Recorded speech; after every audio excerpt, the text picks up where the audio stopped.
Incomplete pa daw siya. Tingin ko hindi ka masyado gusto ng lalaki. Kasi lalaki ang may control sa relationship, babae ang may control sa sex. Kung wala pa kayong maayos na relationship, hindi ka niya talaga gusto. Tigil mo ibigay yung sarili mo, tignan mo kung nandyan pa siya. Ano? Tigilan mo makipagfubo sa kanya, tignan mo kung nandyan pa siya. Oo nga, no. Ano sa tingin mo? Uy, wag ka sa akin tumingin, wala sa akin sagot.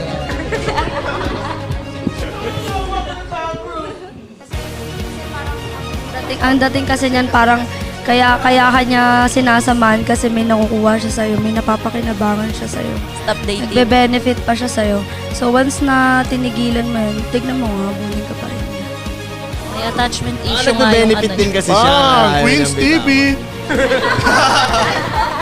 Tingin ko nagpapaabuso ka sa kanya. Kaya hanggang ngayon, di pa rin niya inaayos kung ano man yung relationship nyo. Kasi okay ka Di na, kayo na ganun lang nagbabalikan. siya sa'yo.